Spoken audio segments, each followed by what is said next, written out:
परमात्मा प्रकाश जैसे पावन ग्रंथ के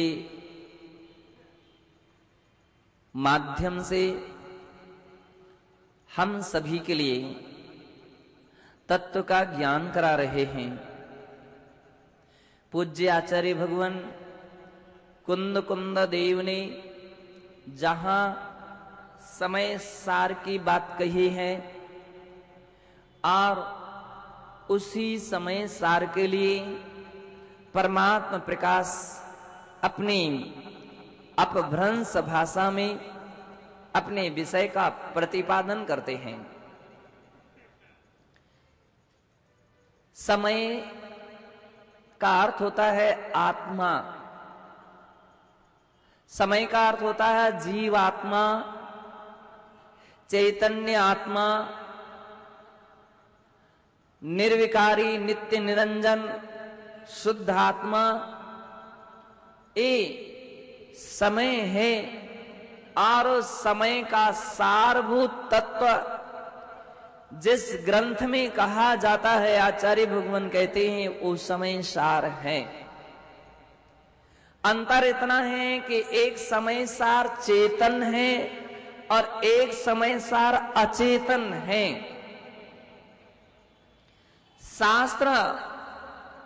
शास्त्र अचेतन समय सार है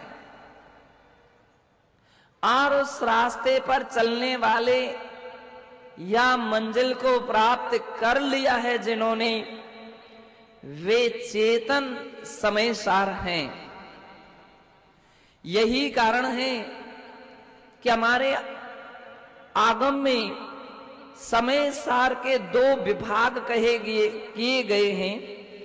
चेतन समय सार के भी दो प्रकार बतलाए गए हैं, दो तरीके बतलाए गए हैं, दो भेद रूप में समय सार होते हैं। एक का नाम है कारण समय सार्य और दूसरा है कार्य समय सार। कार्य समय सार अरहंत भगवान और सिद्ध भगवान हैं।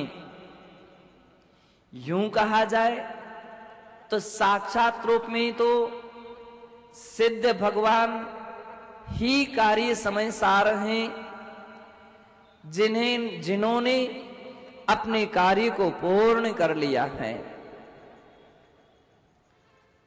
समय को पाने का कार्य जो था, आत्मा को पाने का कार्य था, अपनी आत्मा की शुद्ध दशा थी, उसको उन्होंने पूर्ण कर लिया है। इसलिए बंदो वे कार्य समय सार के रूप में जाने जाते हैं।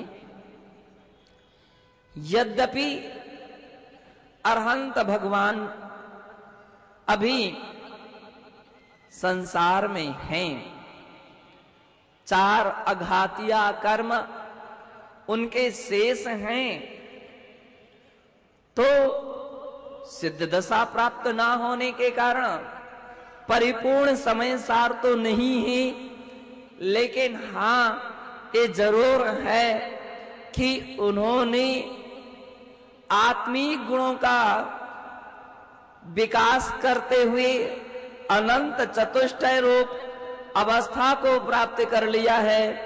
इसलिए बंदो उन्हें भी आचार्य महाराज ने कार्य समय सार कहा है। दोनों परमात्मा, चाहे निकल परमात्मा हो या सकल परमात्मा हो, वे दोनों परमात्मा कार्य समय सार हैं, कार्य समय सार है। और उस रास्ते पर चलने वाले आचार्य उपाध्याय साधु एक कारण समय सार हैं, क्योंकि अभी कार्य पूरा इनका नहीं हुआ है, कार्य में संलग्न हैं, रास्ते पर चल रहे हैं, मोक्ष के पथ पर, मोक्ष मार्ग पर चल रहे हैं, मोक्ष को पाने के लिए मोक्ष मार्ग कारण कहा जाता है। जैसे मंजिल पाने के लिए सीढ़ियां, सोपान एक कारण कहे जाते हैं, ठीक इसी प्रकार से मोक्ष को पाने के लिए मोक्ष मार्ग कारण समय सार है। और उस पथ पर चलने वाले आचार्य परमेष्ठी, उपाध्याय परमेष्ठी और साधु परमेष्ठी कारण समय सार है। ध्यान रखिए, आचार्य, उपाध्याय और साधु को ही कारण समय सार के रूप में अंगीकार किया है। अन्य किसी को कारण समय सार में अंगीकृत नहीं किया है। अन्य के लिए नहीं कारण ग्रहण किया है। कारण कि आचार्य भगवान योगिंदु देव कार्य समय सार के लिए भी नमस्कार कर रहे हैं और कारण समय सार के लिए भी। और वह कारण समय सार इसलिए है क्योंकि एक उभय रत्नत्रय संपन्न होने के कारण से कारण समय सार है। उभय रत्नत्रय का अर्थ है व्यवहार रत्नत्रय और निश्चय रत्नत्रय। ये दोनों रत्नत्रय से युक्त हैं, इसलिए बंधुओं वे मोक्ष मार्ग कहे गए हैं, मोक्ष मार्ग पर चलने वाले कहे गए हैं। इसलिए भेदा भेद रत्नत्रयाराधक कहे जाते हैं। भेद रत्नत्रय यानी व्यवहार रत्नत्रय और अभेद रत्नत्रय यानी निश्चय रत्नत्रय। 7 तत्वों के प्रति श्रद्धा, देव शास्त्र गुरु के प्रति विश्वास और 9 पदार्थों के प्रति, 6 द्रव्यों के प्रति, 5 अस्थि कायों के प्रति और अपनी और पर के विषय में जो वेद विज्ञान है, इस रूप जो श्रद्धा है, इस रूप जो विश्वास है, बंधो वो व्यवहार सम्यक दर्शन है। ये सभी व्यवहार सम्यक दर्शन है। शास्त्रों का पढ़ना और गुरुओं के मुख से उसके रहस्यों को जानना, याद रखना, समझने का प्रयत्न करना, इस सारा का सारा ज्ञान व्यवहार ज्ञान है। व्यवहार ज्ञान है। अंग पूर्वों तक का भी ज्ञान व्यवहार ज्ञान है। बंधो, मूल गुणों का पालन करना, आचार्य भगवान 36 मूल गुणों का पालन करते हैं, उपाध्याय 25 मूल गुणों का पालन करते हैं और साधु परमेष्ठी 28 मूल गुणों का पालन करते हैं। और आप देवशास्त्र गुरु पूजा में कहते भी हैं, गुण 36 से 25 से 8 20 भावे तारणी तरण जहाज ईस। गुण 36 गुण किसके होते हैं? आचार्य परमेष्ठी के, 25 उपाध्याय परमेष्ठी के और 28 साधु परमेष्ठी के। लेकिन ध्यान रखिए, 28 मूल गुण तो सामान्य हैं, वे साधु के भी हैं, उपाध्याय के भी हैं और आचार्य परमेष्ठी के भी हैं। ऐसा नहीं है कि 28 मूल गुण आचार्य उपाध्याय के ना हो, वो तो हैं, वो तो नियम से रहेंगे। इसके उपरांत उपाध्यायों के 25 विशेष मूल गुण कहे गए, आचार्यों के 36 विशेष मूल गुण कहे गए, तो 28 सामान्य हो गए। आचार्य उपाध्यायों के लिए जैसे 28 सामान्य हैं, उसी प्रकार से आचार्य परमेष्ठी के लिए भी उपाध्याय के 25 मूल गुण भी सामान्य हैं, वे भी उसमें समाविष्ट हैं। यदि आचार्य परमेष्ठी के लिए शास्त्रों का ज्ञान ना हो तो वे शिक्षा नहीं दे सकेंगे, ज्ञानाचार का पालन ना कर सकेंगे और ना करा सकेंगे। इसलिए उपाध्यायों के भी मूल गुण आचार्य परमेष्ठी के अंतर्गत समाविष्ट हैं। अब सीधा अर्थ हो गया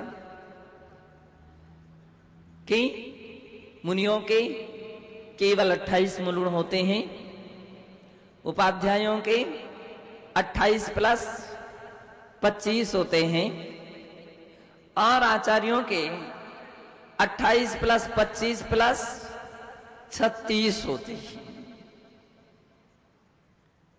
इसलिए पंच परमेष्ठियों में आचार्यों को तीसरे स्थान पर रखा गया है।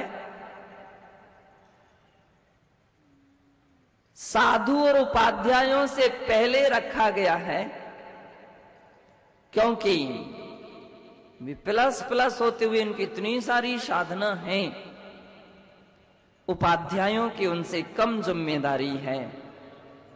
और साधुओं की तो कोई जिम्मेदारी है ही नहीं, केवल साधना,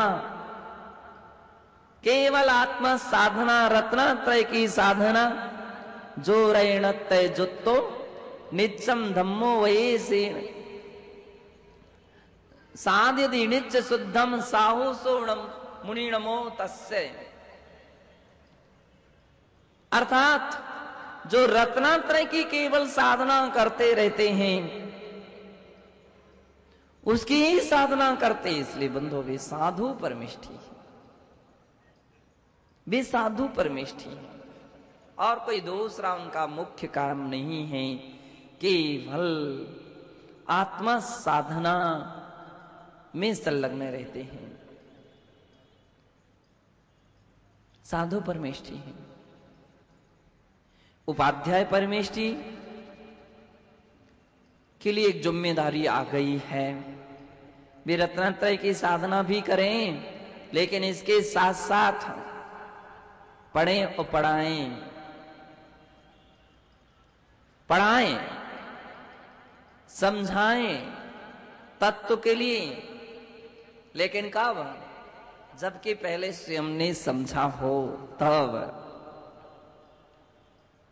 स्वयं ने समझ लिया है, गुरु मुख से सीख लिया है, वही सिखा सकता है। क्योंकि आज की स्थिति यही है कि बहुत कुछ ऐसे भी लोग होते हैं कि जिन्होंने पढ़ा तो कुछ भी नहीं गुरु मुख से, शास्त्र एक भी नहीं पढ़े, लेकिन पढ़ाने के लिए इच्छुक रहते हैं कि मुझे आदेश दे दीजिए, मैं पढ़ा दूंगा। कितने सारे ऐसे लोग होते हैं जिन्होंने एक भी शास्त्र नहीं पढ़ा हो, एक भी ग्रंथ याद ना किया हो, गुरु मुख से कभी बैठ करके समझने का प्रयत्न ना किया है, नहीं किया है, लेकिन इच्छा तो रहती कि प्रवचन करने का नंबर मिल जाए, अवसर मिल जाए, अभिलाषा रहती है कि मुझे भी कोई प्रवचन का नंबर मिलेगा कि नहीं मिलेगा, आएगा कि नहीं आएगा, बड़ी उत्कंठा रहती है।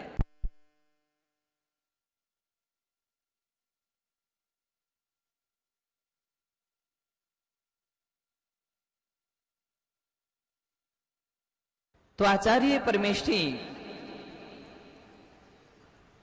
कहते हैं कि हे साधक, हे योगी, पहले अध्ययन करना चाहिए। शास्त्रों में मूलाचार के अंदर में दीक्षा काल और इसके बाद शिक्षा काल कहा गया है। दीक्षा काल फिर शिक्षा काल। दीक्षा धारण करने के बाद शिक्षा होना चाहिए, अर्थात 12 वर्ष तक गुरु चरणों में बैठ करके शास्त्रों का अध्ययन होना चाहिए, शास्त्रों का अभ्यास होना चाहिए। जैसे लौकिक शिक्षा होती है ना, जैसे लौकिक शिक्षा में लगभग 12 वर्ष पढ़ने के बाद ही कहीं किसी डिग्री या कोई पोस्ट की प्राप्ति हो सकती है। 12 कम से कम 12 क्लासें, 12 क्लास का अर्थ है इंटर तो पास होना ही चाहिए। और अब तो इंटर का भी कोई महत्व तो नहीं रहा, अब इंटर का भी महत्व तो नहीं है। अब और उसके आगे पहुंचिए, अपना अलग अलग सब्जेक्ट ग्रहण कीजिए। अब फिर गिनती के अनुसार गिनना है तो 14, 15, 16 साल का जिसने अध्ययन किया है वह किसी योग्य सर्विस पर पहुंच सकता है। यानी 15-16 साल का जिनको अभ्यास हो गया है तब कहीं उसके लिए कोई डिग्री प्राप्त हो पाती है, कोई अच्छी ऊंची पोस्ट पर पहुंच पाता है। और यहां आप आते ही चाहते कि मुझे प्रवचन का अवसर मिल जाए। प्रवचन तो हो जाएंगे लेकिन उसकी योग्यता कुछ भी नहीं पा पाओगे। और बिना योग्यता की जो आप स्वयं ही नहीं समझे हैं उसको दूसरों को क्या समझा सकोगे। कहीं किसी ने एक प्रश्न कर दिया और पूछ लिया कि इसका प्रमाण क्या है, उसी समय आप ठंडे हो जाएंगे, निरुत्तरित हो जाएंगे। इसलिए जैनागम में 12 वर्ष अधिक से अधिक मुख शुद्धि के लिए कहे गए हैं। दीक्षा होने के बाद मुख शुद्धि क्रिया एक होती है और वह मुख शुद्धि क्रिया लगभग अधिक से अधिक 12 वर्ष तक अध्ययन करने के पश्चात की जाती है। और तत्कालता से भी लेकर के 12 वर्ष तक का उसका काल रहता है। कितना अध्ययन होना चाहिए, इतनी ठोस पढ़ाई होना चाहिए और वो भी आगम का अध्ययन होना चाहिए, आगम की जड़ें मजबूत होना चाहिए। आज बहुत कुछ ऐसे लोग होते हैं केवल मनोरंजक प्रवचन शेर शायरी बोल करके लोगों के लिए खुश तो कर देते हैं लेकिन लोगों तक तत्व नहीं पहुंचा पाते हैं। खुश करना एक अलग बात है, तालियां बजना एक अलग बात है, बाह बाह हो जाना एक अलग बात है। ये कोई बुरी भी बात नहीं है, वो भी ठीक है कि आपने कम से कम इतने लोगों के लिए एकत्रित किया है। लेकिन धर्म एक अलग बात होती है, धर्म एक अलग बात होती है। धर्म तो आगम से प्रवाहमान होता है, धर्म शास्त्रों से प्रवाहमान होता है। जो शास्त्र की बात होती है वह आत्मा के लिए परमात्मा बनाने में साधक बन जाती हैं, आत्मा को कल्याण करने में साधक होती हैं, वह आत्महित परक होती हैं। और जो आगम से अन्य बात होती हैं वो हो सकता है लौकिक जीवन में उपयोगी हो। लौकिक जीवन में ऐसे आसन लगाना चाहिए, स्वास्थ्य ठीक रहेगा। अब बुरी तो बात नहीं ही दिख रही है तो अच्छे, लेकिन मोक्ष मार्ग के लिए प्रयोजनभूत नहीं है। सास को ऐसे रहना चाहिए और बहू को ऐसे रहना चाहिए, भैया को ऐसे, बेटा को ऐसे, पिता को ऐसे, बेटे को इस प्रकार से। अब जो भी सास बहू की, बाप पिता पुत्र की जो कुछ भी बात है सब लौकिक बातें हैं। लौकिक लोक धर्म तो है, मानवता की बात तो है, लेकिन जो मोक्ष मार्ग की बात है वह इसमें नहीं आ पाती है। जब तक व्यक्तियों के लिए आगम का अध्ययन नहीं हो पाता है, शास्त्रों का अध्ययन नहीं हो पाता है, तो बंदो लौकिक सारा सब कुछ झलकता है लेकिन परमार्थ शून्य रहता है। जबकि हमारे आचार्य भगवान कहते हैं साधुओं के वचन तो परमार्थ परक वचन होते हैं। लौकिक वचन स्कूल के टीचर, लौकिक शिक्षा स्कूल के टीचर दे सकते हैं, आजीविका सिखा सकते हैं, लेकिन परमार्थ नहीं सिखा सकते हैं। और साधुजन परमार्थ सिखा सकते हैं, मोक्ष मार्ग सिखा सकते हैं, वो आजीविका से वो उपेक्षित रहते, बोले ये सब छोड़ना है, क्या सिखाना, ये सबको छोड़ना चाहिए। परमार्थ पर आने वालों के लिए कोई महत्वपूर्ण नहीं।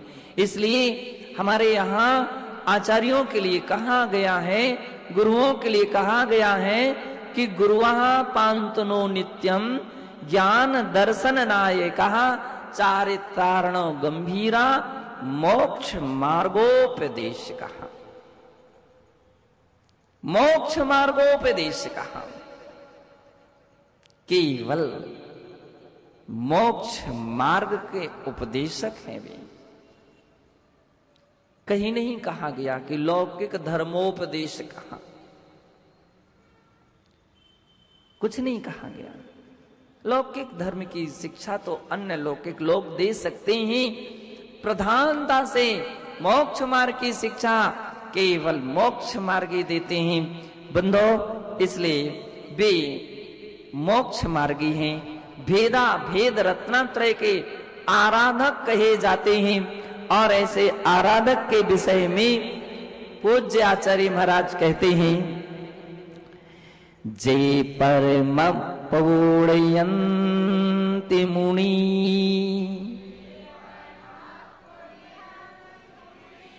परम समाहि धरेवी परमानंद है कारणिणी तिन्निविते विणवेवी।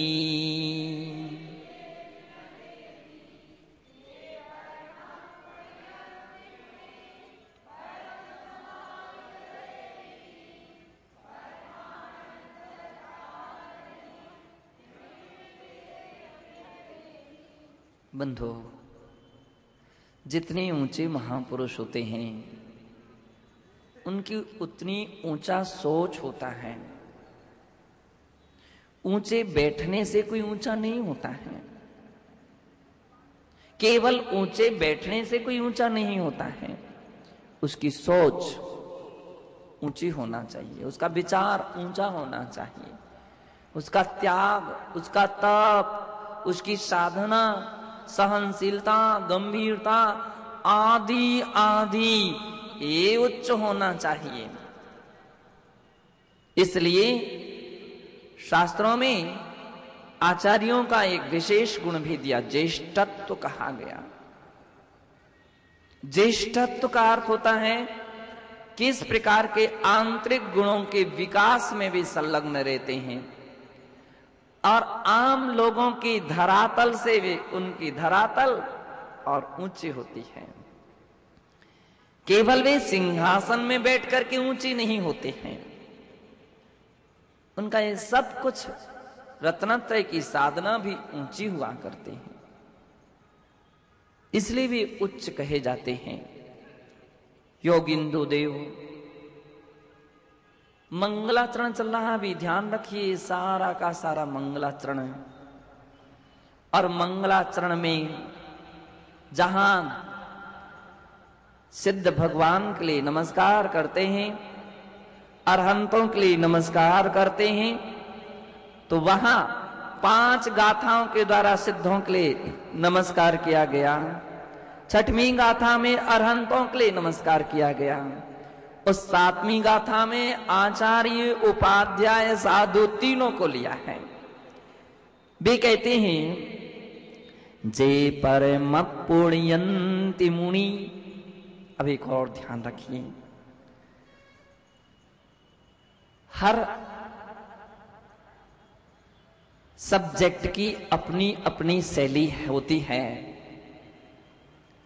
चरणान योग से जब हम कोई बात करते हैं तो उसकी शैली अलग है।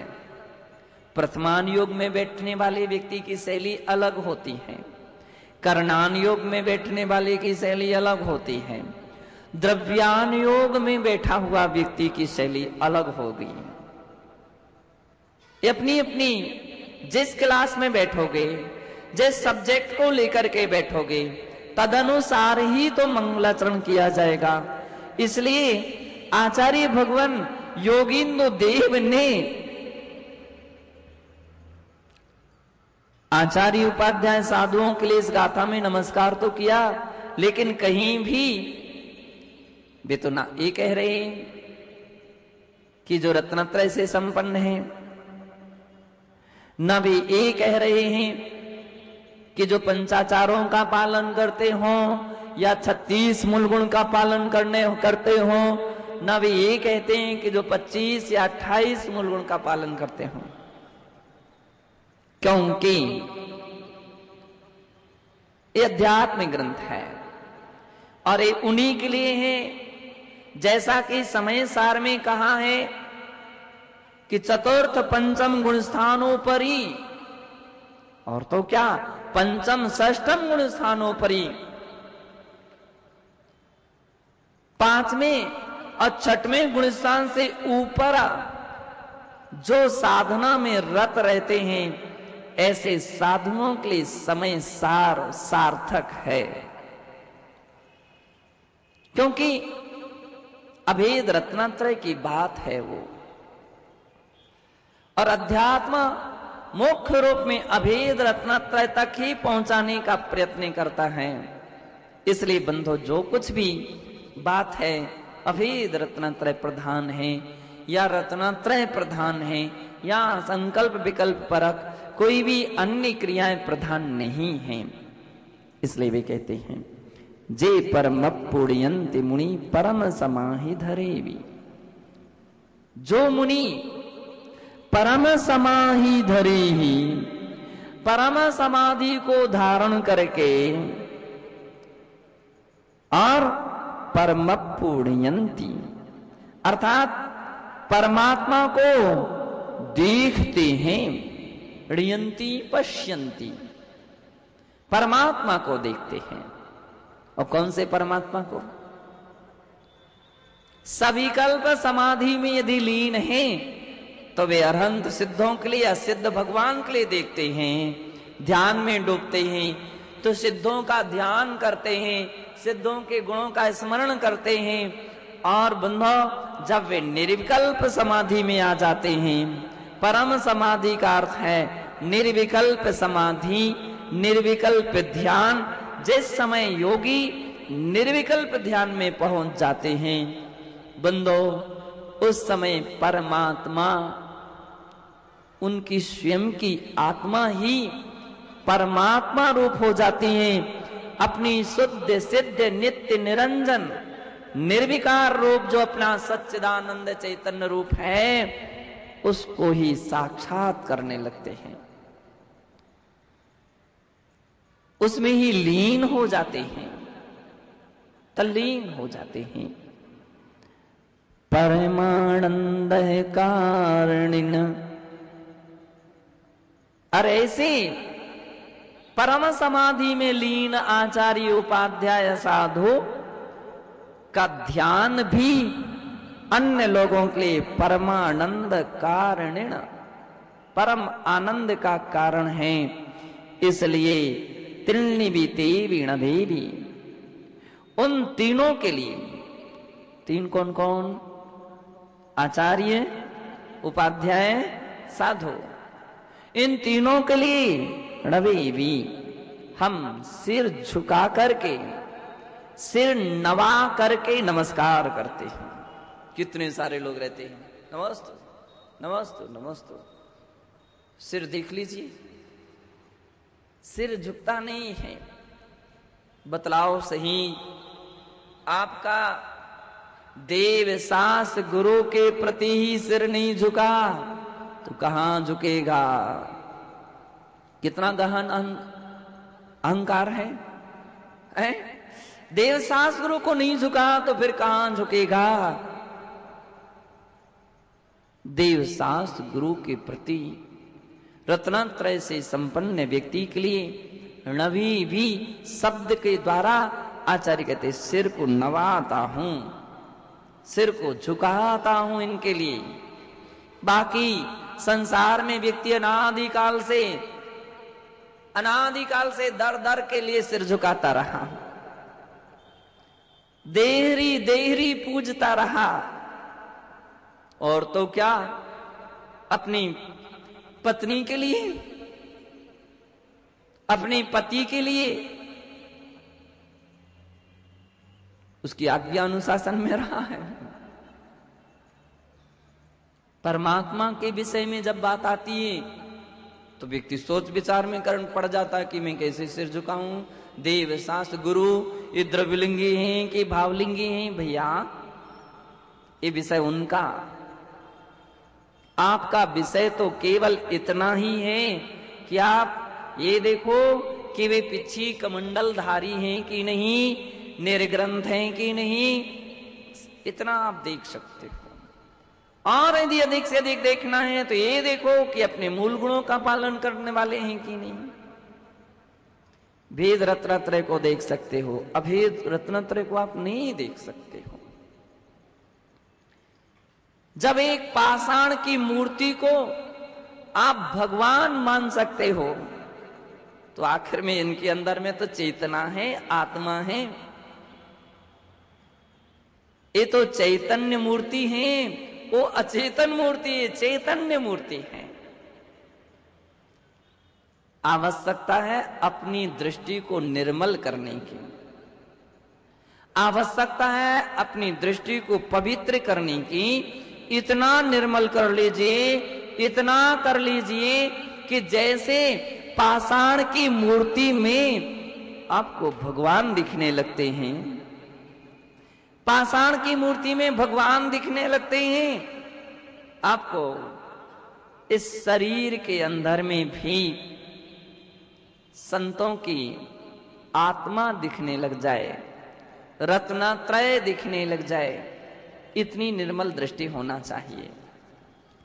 और यदि हमारी दृष्टि इतनी निर्मल है, हमारी दृष्टि इतनी पवित्र और पावन है, तो मुझे विश्वास है कि हम जब नमस्कार करेंगे तो फल भावलिंगी मुनि के दर्शन पूजा भक्ति का ही मिलेगा। हम एक पाषाण की मूर्ति के लिए भी नमस्कार करते हैं और हमारा दृष्टिकोण पवित्र है, हमारा लक्ष्य सही है, तो बंदो उन्हीं भगवान महावीर, पार्श्वनाथ या आदिनाथ या और भी तीर्थंकर जो चतुर्थ काल में हुए थे, उनके दर्शन पूजन और भक्ति का फल जैसे हम प्राप्त करते हैं, वैसे ही चतुर्थ कालीन मुनि की तरह फल केवल अपने दृष्टिकोण से, अपने विचारों से हमारा दृष्टिकोण निर्मल रहे तो बंदो संतों की वंदना करने से वो सब कुछ पा सकते हैं। यही कारण है कि आचार्य भगवान योगिंदु देव आचार्य उपाध्याय साधु के लिए भी नमस्कार कर रहे हैं, उनको भी स्मरण कर रहे हैं।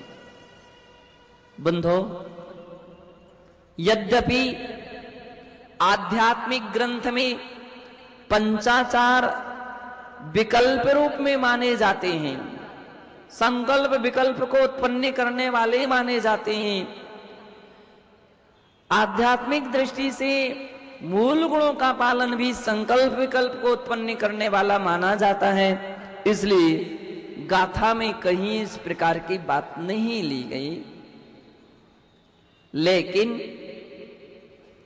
पूज्य आचार्य भगवान अपनी टीका में अभेद रत्नत्रय की भी बात स्वीकार करते हैं, भेद रत्नत्रय को भी स्वीकार करते हैं कि जिन योगियों ने, जिन संतों ने, जिन महामुनियों ने रत्नत्रय धारण कर लिया है, व्यवहार से, बाहर से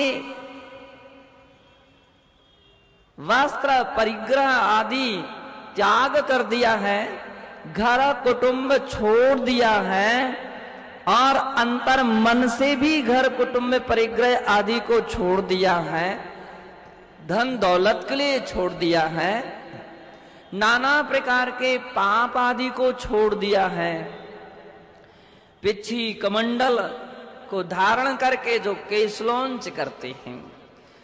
आदिनाथ पुराण में जिनसेन मुनिराज ने मुनियों के 4 पहचान बतलाई, मात्र 4 चिन्ह बतलाए हैं। कौन कौन से? एक तो परिग्रह से रहित होना चाहिए, अचेलक यानी नग्न मुद्रा होना चाहिए। दूसरा, केशलॉन्च करने वाले होना चाहिए, कटिंग करने वाले नहीं, केशलॉन्च करने वाले होना चाहिए। तीसरा विशेषण दिया कि मयूर पिच्छिका, उसको धारण करने वाले होना चाहिए। और चौथा विशेषण दिया कि कमंडल शुद्धि के लिए जिसमें प्राशुक जल रखते हैं वो कमंडल धारण करने वाले होना चाहिए। वे मुनि कहलाते हैं, वे मुनि हैं। इतने मात्र की पहचान दिए वो मुनि हैं। लेकिन चरणानुयोग कहता है नहीं नहीं नहीं, इतने मात्र का नाम मुनि नहीं है। चरणानुयोग की दृष्टि से तब देखते हैं तो चरणानुयोग कहता है जिनके अंदर में 28 मूल गुणों का संस्कार हो गया है वे मुनि हैं। 28 मूल गुण का पालन करने वाले होना चाहिए। केवल वस्त्राभूषण का त्याग कर देने मात्र से कोई मुनि नहीं कहलाता है। अष्टपाहुड़ में तो ऐसा कहा गया त्रियंश भी तो नग्न रहते हैं, पशु पक्षी सभी नग्न हैं। तो केवल इन सबका वस्त्र आदि का त्याग कर देने का नाम मुनि नहीं है। लेकिन मुनि के योग्य जो गुण हैं उन गुणों का पालन करने वाले, मूल मुख्य गुणों का पालन करने वाले जो होते हैं वे मुनि होते हैं। यानी केवल तन से मुनि ना हो, मन से भी मुनि हो। इसलिए कर्णानुयोग मन की बात करता है। कर्ण यानी परिणाम, परिणाम भी तुम्हारे मुनि जैसे होना चाहिए। अब हो सकता है कि आप एक टाइम भोजन कर रहे हो लेकिन दूसरे टाइम अरे पेट खाली हो गया, अब तो भूख लगी है, तो इसका मतलब है कर्णानुयोग कहेगा भी आप मुनि नहीं कहे जा सकते। तुम्हारे परिणाम कहीं खाने के लिए हो गए मुनि नहीं कहे जा सकते हो। घर में पत्नी का क्या स्वास्थ्य कैसा होगा, तबीयत ठीक है कि नहीं, खाना पीना खाया कि नहीं खाया, कोई पूछ रहा कि नहीं पूछ रहा, ये यदि बातें मन में संत के आ जाए तो इसका मतलब उसका मन तो गृहस्थ हो गया, अब मन संत नहीं रहा है। जबकि तन भी संत होना चाहिए, तन को भी संत होना चाहिए और मन को भी संत होना चाहिए। इनका तन और मन दोनों संत हो। कहीं आप प्रतिक्रमण करने के लिए बैठे और ये विचार आ जाए, अरे 1 घंटे तक इतना सारा पढ़ना पड़ेगा, तो इसका मतलब कर्णानियों कहेगा नहीं नहीं, अभी आप संत नहीं हो, संत नहीं हो। सामायिक में बैठना है, ध्यान के लिए बैठना है, कमर दर्द कर रही, मैं नहीं बैठ सकता हूं, मुझसे इतना नहीं हो सकता है, तो तन संत है, मन संत नहीं है। कर्णानियों कहता मन को भी संत बना दीजिए, मन को भी संत बनाइए। केवल तन को संत बनाने से कुछ नहीं है, तो वेश है, एक प्रकार का बाना है, ऊपर से ओढ़ लेना है, और ऊपर से ओढ़ा हुआ बाना कोई वास्तविक नहीं कहलाता है। कोई शेर की खाल ओढ़ ले तो कोई शेर नहीं हो जाएगा। तो आचार्य भगवान कहते हैं केवल बाहर से बाना धारण कर लिया, इतने मात्र से तुम मुनि नहीं कहे जा सकते हो, साधु संत नहीं कहे जा सकते हो, परिणाम भी तुम्हारे साधु जैसे हो। पहचान तो उससे की जाती है, आपके मन से की जाती है। आपका मोह कितना हटा, आपके रत्नत्रय के प्रति रुचि कितनी जगी। धर्म धर्म धर्म तो आप कह रहे थे, मुझे धर्म पाना है। कहीं ऐसा तो नहीं है कि साधु बनकर के बात भूल जाएं आप और दूसरों के लिए बस धर्म को धारण करो, धर्म को धारण करो, और धारण करना जो था उसके लिए आप कर नहीं पाए हो, दुनिया के लिए उपदेश देने लग जाए। नहीं, पूज्य आचार्य महाराज ने इसलिए कहा तन भी मुनि हो, मन भी मुनि हो। और द्रव्यानियों कहता है इतने मात्र से भी हम मुनि नहीं कहेंगे। इतने मात्र से कितनी ऊंची गहराइयों तक आचार्य महाराज पहुंच रहे, ऊंचाइयों तक पहुंच रहे कि नहीं, इतने मात्र से मुनि नहीं। मुनि के अर्थ है, द्रव्यानियों कहता है अभेद साधना में उतरने का प्रयास कीजिए, अद्वैत भाव में पहुंचने का पुरुषार्थ कीजिए, निर्विकल्प ध्यान का भी अभ्यास कीजिए। यदि ये है तो आप मुनि हैं, मुनि कहलाने के लायक हैं, और अन्यथा परम समाधि में लीन नहीं होते हो तो मुनि कहलाने के लायक नहीं हो। मोक्ष पाने के लिए ये परम समाधि आवश्यक है। भेद रत्नत्रय के साथ अभेद रत्नत्रय भी आवश्यक है, और अभेद रत्नत्रय का अर्थ है निश्चय सम्यक दर्शन, निश्चय सम्यक ज्ञान और निश्चय सम्यक चारित्र। आत्मरुचि निश्चय सम्यक्त्व, आत्मा में रुचि रखना निश्चय सम्यक्त्व है। आत्म स्वासंवेदनम निजात्म स्वासंवेदनम सम्यक ज्ञानम, अपनी आत्मा का जो संवेदन पाना है, जो उसके अनुभव पाना है, उसका नाम संवेदन यानी उसका ज्ञान, इसका नाम बंधो निश्चय ज्ञान है। और आत्मलीनता, आत्मलीनता सम्यक चारित्र है। आत्मलीनता होना चाहिए। जिस समय परम समाधि में लीन हो जाते योगी जन, आत्मलीनता है बंदो, उस समय तीनों अखंड अभेद रूप में रहते हैं। निश्चय रत्नत्रय, इसलिए अभेद रत्नत्रय कह दिया है। और ऐसे अभेद रत्नत्रय को प्राप्त होने वाले देव वे आचार्य उपाध्याय साधु होते हैं। अब आगे आचार्य कहते हैं कि आचार्य का लक्षण भी तो आना चाहिए, आचार्य का लक्षण भी आना चाहिए। ऐसा ना हो कि आपने समाज ने दे दिया और आपने ले लिया, और किसी ने दे दिया और आपने आचार्य पद ले लिया, और मालूम चले कि भाई 36 मुलुंड के नाम ही याद नहीं है, तो कैसे तुम आचार्य? जब कभी ये देखते हैं तो बड़ा आश्चर्य होता है।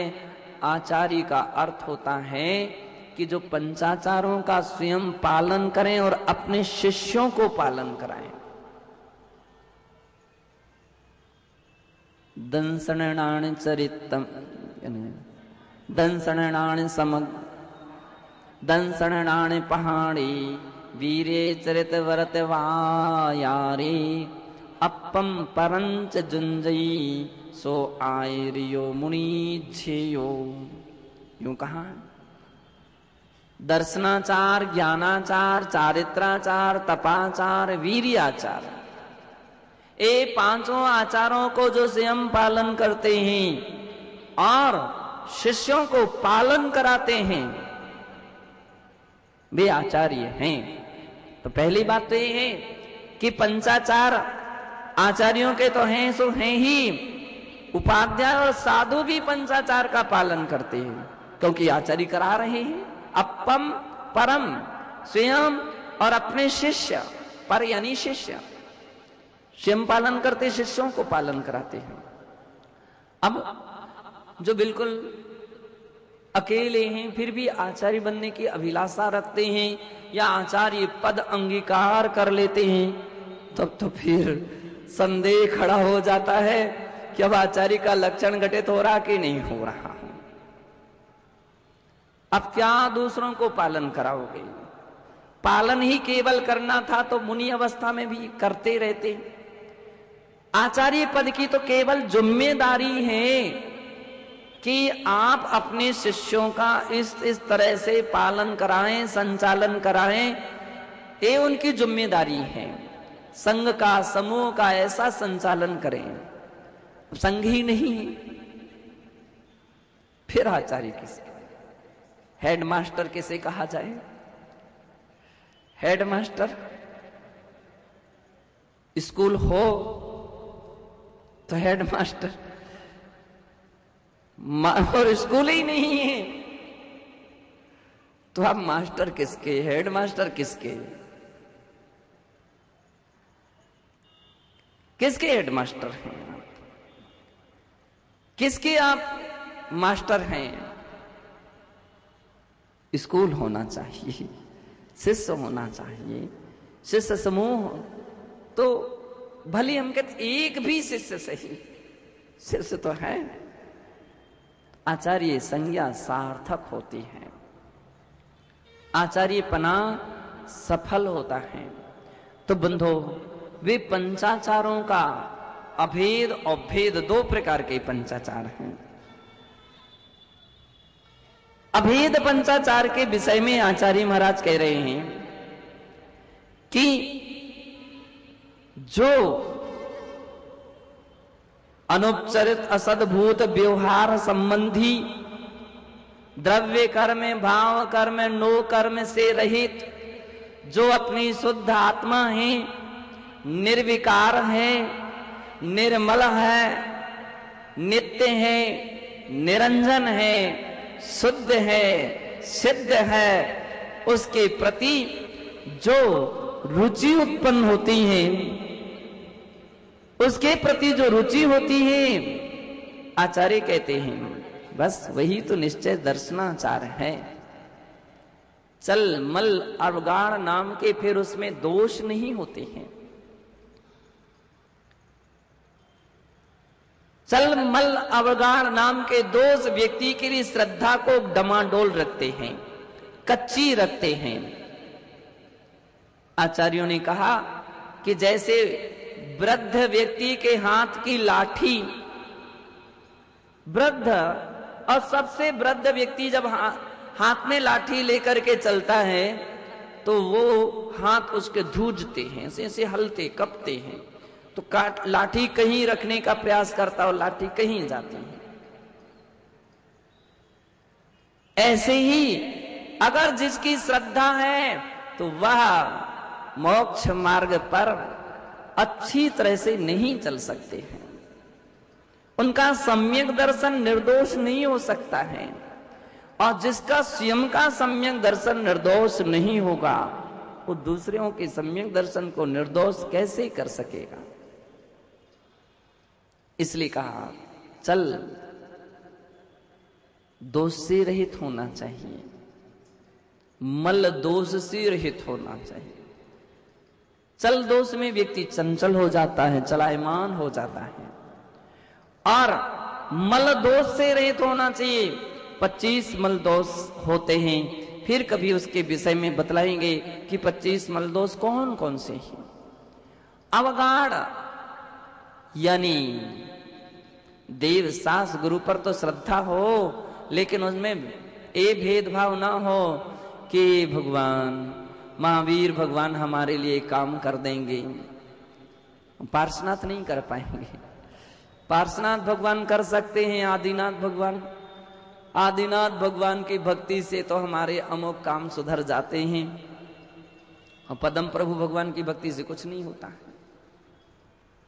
अगर भगवान में आपने इस प्रकार का भेद डाल दिया है, अरे उसमें देखो वीतराग सर्वज्ञ हितोपदेशी, ये 3 गुण चाहे ऋषभनाथ में हो, चाहे पार्श्वनाथ हो, चाहे आदिनाथ हो, चाहे चंदा प्रभु हो, चाहे पदम प्रभु हो, कोई भी तीर्थंकर क्यों ना हो, सभी में है।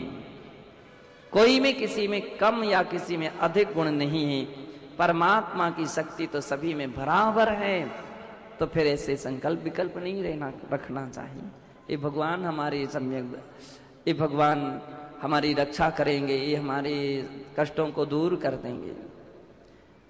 और दूसरी बात, भगवान में ये भेद नहीं होना चाहिए कि ये तो मेरा हमारे पुरखों के द्वारा बनाया हुआ मंदिर है, ये मेरा मंदिर है, ये हमारे पुरखों के द्वारा मूर्ति की प्रतिष्ठा कराई गई है, ये मेरी मूर्ति है, और वो तो दूसरे की है, वो अमुक व्यक्ति की है। कई जगह ऐसे मंदिर आप देखते हैं ना, ये अमुक का मंदिर, वो अमुक का मंदिर, मूर्ति तो एक ही है ना। महावीर भगवान 2 नहीं थे, एक ही थे। चाहे इस मंदिर में महावीर भगवान हो, चाहे उस मंदिर के महावीर भगवान हो, चाहे यहाँ के आदिनाथ हो, चाहे वहां के आदिनाथ हो। आदिनाथ तो आदिनाथ हैं, लेकिन वो मेरा तेरा जो उत्पन्न भाव हो रहे हैं बंधो, आचार्य कहते सम्यक दर्शन को मलिन करते हैं। मेरे तेरे में आप भगवान की अभिनय भी करने लगते हैं। सीमा आपकी हो सकती है, भगवान की नहीं हो सकती हैं। आंगन आपके अलग अलग हो सकते हैं, लेकिन सूर्य के लिए तो सभी आंगन बराबर हैं, सबको प्रकाश देते हैं। तो इस प्रकार की जो श्रद्धा, निर्मल श्रद्धा होती है, उसका नाम दर्शनाचार होता है। ऐसे 5 आचार होते हैं। हम उनको अच्छी तरह से आगे भी समझने का प्रयत्न और प्रयास करेंगे। आज केवल इतना ही, और इसके द्वारा हम अपने आचार्य उपाध्याय साधुओं को अच्छी तरह से समझने का प्रयत्न करेंगे। जय बोलिए महावीर भगवान की।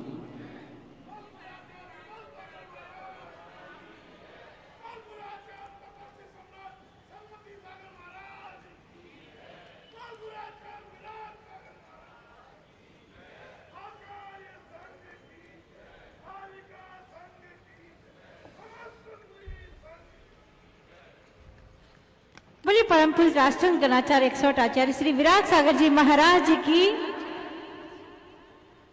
अभी हमने परम पूज्य गुरुवर के मुखारविंद से सुना कि यदि हमें परमात्मा को प्राप्त करना है, मोक्ष मार्ग पर जाना है, तो तन की शुद्धि के साथ साथ मन की शुद्धि भी जरूरी है। और बाहर की शुद्धि तो बरसात से हो रही है, और मन की शुद्धि परम पूज्य गुरुवर के प्रवचनों के अमृत रूपी प्रवचनों से हो रही है। तो निश्चित रूप से हम दोनों तरफ से शुद्धि यहाँ भी हो रही है, जयपुर में भी सबकी, और निश्चित रूप से सभी लोग पहुंचेंगे परमात्मा की राह। व्यवस्था है, और उसके लिए यदि कोई अपनी तरफ से व्यवस्था रखना चाहता है, क्योंकि शिविर कहते जरूरी नहीं है, कई लोग कहते हैं कि हम बैठ नहीं सकते, कोई दिक्कत नहीं है।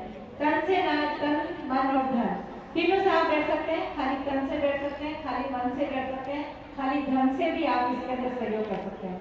तीनों से करें, बहुत अच्छी बात है। तन और मन से बैठे तो भी बहुत अच्छी। 25,000 रुपए प्रतिदिन की एक राशि रखी गई है। जो भी महानुभाव शिवरात्रियों के लिए भोजन की व्यवस्था करना चाहता है तो 25,000 रुपए की राशि देकर एक दिन की भोजन का पुण्यार्जन प्राप्त कर सकता है। साथ ही श्रावण साधना शिविर में शिवरात्रियों को सायंकालीन फलाहार हेतु 11,000 रुपए प्रतिदिन की सहयोग राशि रखी गई है। वो पूरी हो चुकी है 10 दिन की। चलिए, बहुत अच्छी बात है। सभी को बहुत बहुत धन्यवाद। 10 लक्ष्य श्रावण साधना शिविर में भोजन व्यवस्था में जो सहयोग करना चाहते हैं वो 15,000 रुपए की प्रतिदिन की सहयोग राशि है, जिससे पूरे शिवरात्रि पूजन करेंगे। ऐसा सौभाग्य प्राप्त करना चाहें तो एक प्रवचन सुन रहे हैं, लेकिन मैं 15 मिनट आपके बीच में यहाँ बैठा था और मैंने 2 बात विशेषकर जो सुनी जिनकी सबसे ज्यादा हमको आवश्यकता थी। महाराज जी ने कहा था कि तन से और मन से मुनि वो होता जो तन से भी मुनि हो, मन से भी मुनि हो और उसके परिणाम भी मुनि जैसे आने चाहिए। ये सबसे बड़ी बात जो मैंने अभी यहाँ ग्रहण करी, और ये बात सबके लागू होती है कि हम जो भी चाहे राजनीति करें, चाहे हम बिजनेस करें, चाहे हम जिस हिसाब से हमारा नाम हो उसी हिसाब से हमारे कर्म हो और उसी के परिणाम समाज में आने चाहिए। तो मैं समझता हूँ कि वो नाम, वो काम और वो क्षेत्र सार्थक हमारे लिए। मैं इतनी सी बात आपके बीच में आपके प्रवचन से समझा। और दूसरा, आप सब, क्योंकि वर्तमान जो परिस्थिति चल रही है आप सब जानते हो कितनी तेजी से हमारी पूरी परिस्थितियां बदल रही हैं, तो इन बातों को आप और भी मेरे को तो 15 मिनट में ये जो बात महाराज जी के मुख से मैं जो महसूस करी तो मैंने ये महसूस करी, बिल्कुल सही बात है कि जिस तरह के आदमी का नाम जब भी होगा जब उसकी कार्य प्रणाली और कार्य प्रणाली के साथ साथ में हमारे समाज में, हमारे प्रदेश में उसका मैसेज भी जाना चाहिए। जैसे हम जनप्रतिनिधि हैं, हम जनसेवक हैं, तो हम जनसेवक के हिसाब से हमारी कार्य प्रणाली भी होनी चाहिए, उसके परिणाम समाज में जाने चाहिए, उसका फायदा होना चाहिए, तभी हम सब सार्थक जनसेवक हैं। उसी हिसाब से आप सब हो। ये बात मैंने अभी जो महाराज जी के मुख से सुनी, हम कोशिश करेंगे इसकी पालना करने की, चाहेंगे महाराज जी का आशीर्वाद। साथ साथ में हम भी अपने जैन साहब की वजह से, TR जैन साहब की वजह से मुझे भी एक छोटे से समय में इतना अच्छा प्रवचन सुनने को मिला। मैं प्रयत्न करूंगा दोबारा आपकी और बात ग्रहण करने का। धन्यवाद। जय हिंद, जय श्री।